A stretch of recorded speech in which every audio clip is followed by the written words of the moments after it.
Hi అండి. ఈరోజు video వచ్చేసి బొబ్బట్లు చేసి చూపిస్తున్నాను. ఉగాది వచ్చేస్తుంది కదండీ! ఉగాది అంటేనే ఉగాది పచ్చడి, పులిహోర, బొబ్బట్లు, బూరెలు, గారెలు ఇలా రకరకాలు చేసుకుంటూ ఉంటారు కదా! మెయిన్‌గా బొబ్బట్ల టేస్ట్ అయితే చాలా బావుంటది. బొబ్బట్లని పేరు చెప్తేనే పిల్లల నుంచి పెద్దవాళ్ళ వరకు పెద్ద ఫ్యాన్ బేసే ఉంటది. అందరూ ఇష్టంగా తింటారు కదా! సింపుల్‌గా ఎక్కువ టైం తీసుకోకుండా 10 నిమిషాల్లోనే ఈజీగా చేసేయొచ్చండి. ఎలాంటి పప్పులు వాడట్లేదు. అది గోధుమ పిండితో హెల్తీగా చేసి చూపిస్తున్నాను. తప్పకుండా ట్రై చేయండి. పొరలు పొరల కిందొచ్చి టేస్ట్ అయితే మాత్రం చాలా చాలా బావుంటది. ఈ బొబ్బట్లు ఎలా చేయాలో ఒకసారి చూద్దాం రండి. ఇప్పుడు బొబ్బట్లు రెడీ చేసుకోవడానికి ఇలాంటి ఒక బౌల్ తీసుకొని, ఒక కప్పు గోధుమ పిండి వేసుకోండి. మీరు హెల్తీగా తినాలనుకుంటే గోధుమ పిండితో చేసుకోండి. టేస్ట్ ఇలాగా కూడా బావుంటది.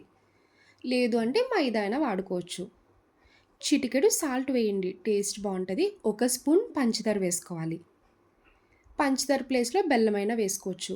పై లేయర్ చప్పగా కాకుండా టేస్ట్ బావుండాలంటే పంచదార కంపల్సరీ వేయాలి. ఇప్పుడు ఒకసారి కలుపుకున్నాక వాటర్ ఇలా కొన్ని కొన్ని వేసుకుంటూ చపాతీ ముద్దలా సాఫ్ట్‌గా కలపండి. గట్టిగా కాదు, సాఫ్ట్‌గా కలిపితేనే మీకు బొబ్బట్లు మృదువుగా, సాఫ్ట్‌గా చాలా వస్తాయి.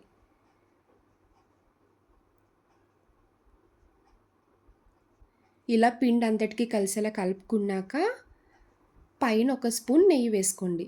నేనైతే ఈ బొబ్బట్లు చేయడానికి నెయ్యి అసలు ఎక్కువ వాడనండి.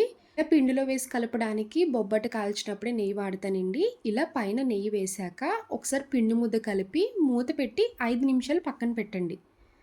5 నిమిషాలు నానితే సరిపోద్ది. ఈలోపు లోపల స్టఫింగ్ రెడీ చేసుకోవచ్చు.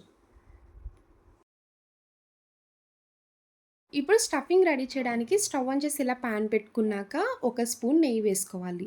నెయ్యి హీట్ అయ్యాక హాఫ్ కప్పు వరకు బియ్యం రవ్వ వేసుకోండి. మీరు కావాలనుకుంటే బొంబాయి రవ్వ కూడా వేసుకోవచ్చు. బొంబాయి రవ్వ వేయడం వల్ల బొబ్బట్టు ఇంకా మెత్తపడినట్టు వస్తది. ఇలా బియ్యం రవ్వ వేయడం వల్ల లోపల స్టఫింగ్ మనకి రవ్వ రవ్వలా తగిలినట్టు టేస్ట్ అయితే మాత్రం చాలా బావుంటదండి. ఇప్పటి వరకు ఎవరైనా చేయకపోతే మాత్రం తప్పకుండా ట్రై చేయండి. అందరికీ నచ్చుతది. ఇలా రవ్వ వేసుకున్నాక లైట్ గోల్డెన్ కలర్ వచ్చే వరకు ఫ్రై చేయండి. రవ్వ ఫ్రై అయ్యేలోపు ఒక పక్క స్టవ్ ఆన్ చేసి ఇలా బౌల్ పెట్టుకొని 1/4 వరకు బెల్లం వేసుకోండి. స్వీట్ కరెక్ట్‌గా సరిపోద్ది. పంచదార కాకుండా బెల్లంతో చేస్తున్నానండి హెల్తీ వేలో. టేస్ట్ అయితే చాలా బావుంటది. బెల్లం వేసుకున్నాక అదే కప్‌తో 2 కప్పుల వరకు వాటర్ వేసుకోండి. ఇలా వాటర్ వేసుకున్నాక కలుపుకుంటూ బెల్లం కరిగిచ్చే వరకు ఈ వాటర్‌ని బాయిల్ చేయాలి. పాకంతో పని లేదండి. బెల్లం కరిగితే సరిపోద్ది. ఇలా బెల్లం కంప్లీట్‌గా కరిగే వరకు ఈ బెల్లం వాటర్‌ని బాయిల్ చేసుకోవాలి. ఇప్పుడు ఇంకా స్టవ్ ఆఫ్ చేసి ఈ వాటర్‌ని పక్కన పెట్టండి. చూడండి రవ్వ అయితే చక్కగా ఫ్రై అయిపోయింది కదా! ఇలా లైట్ గోల్డెన్ కలర్ వచ్చేలా ఫ్రై చేస్తేనే లోపల స్టఫింగ్ టేస్ట్ అనేది చాలా బావుంటది. ఇప్పుడు ఒక స్ట్రెయినర్ పెట్టుకొని బెల్లం వాటర్‌ని వడకేసుకోండి. డస్ట్ పార్టికల్స్ ఏమన్నా ఉన్నా కూడా వచ్చేస్తాయి. బెల్లం వాటర్ వేసుకున్నాక ఇందులో ఇలాచీ పౌడర్ వేసుకోండి. లోపల స్టఫింగ్ వైట్‌గా కాకుండా యెల్లోగా, కలర్‌ఫుల్‌గా కనిపించాలంటే చిటికెడు పసుపు వేయండి.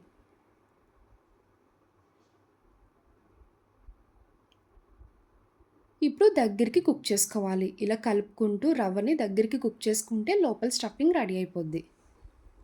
ఇలా వాటర్ అంతా ఇంకిపోయే వరకు దగ్గరికి హల్వా కన్సిస్టెన్సీ వచ్చేలా కుక్ చేయాలి. ఇప్పుడు ఇందులో ఒక స్పూన్ నెయ్యి వేసుకోండి. నెయ్యి వేశాక ఇంకొకసారి కలుపుకోవాలి. చూడండి ఇలా ప్యాన్‌కి స్టిక్ అవ్వకుండా దగ్గరికి ముద్దలా వస్తేనే టేస్ట్ బావుంటది. ఇలా రెడీ చేసుకున్న స్టఫింగ్‌ని ఇంకా పక్కన పెట్టుకోండి. రెడీ చేసుకున్న స్టఫింగ్‌ని కొంచెం చల్లారాక ఇలా రౌండ్‌గా బాల్స్‌లా చేసుకొని పక్కన పెట్టుకోవాలి. 5 నిమిషాలయ్యాక చూడండి పిండయితే చాలా చక్కగా నానింది కదా! ఇలా నానడం వల్ల మనకి చాలా మృదువుగా వస్తాయండి బొబ్బట్లు. తిన్నప్పుడు కూడా సాఫ్ట్‌గా చాలా బావుంటది. ఇలా నానబెట్టుకున్న పిండిని ఒకసారి ఫింగర్స్‌తో మసాజ్ చేస్తూ కలపండి.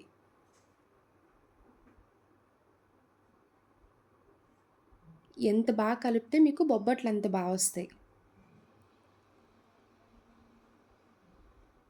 ఇలా రెడీ చేసుకున్న గోధుమ పిండి ఇప్పుడు చిన్న చిన్నగా బాల్స్‌లా చేసుకొని పక్కన పెట్టుకోవాలి.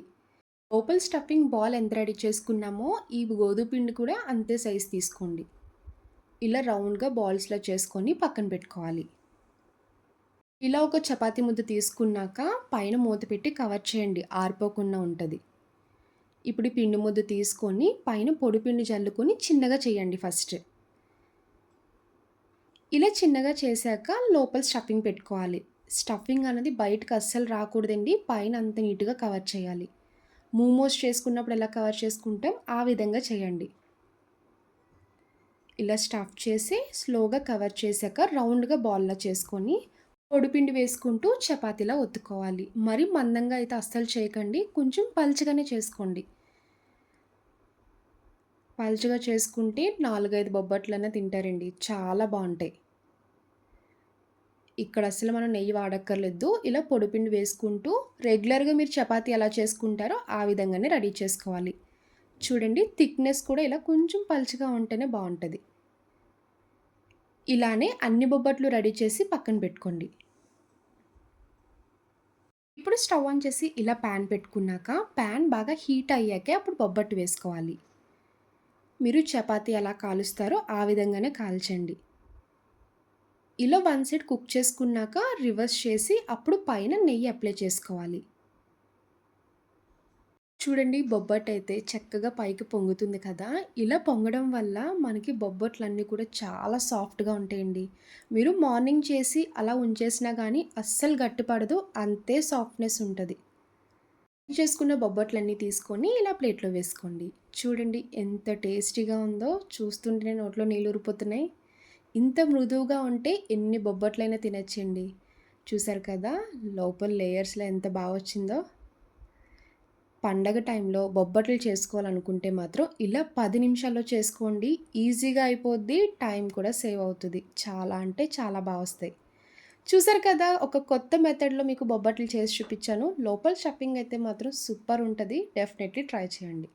నా వీడియో మీకు నచ్చితే లైక్ చేసి షేర్ చేయండి. ఫస్ట్ టైమ్ చూసేవాళ్ళు ఎవరైనా అయితే ప్లీజ్ అండి ఛానల్ సబ్స్క్రైబ్ చేయండి. బాయ్ అండి.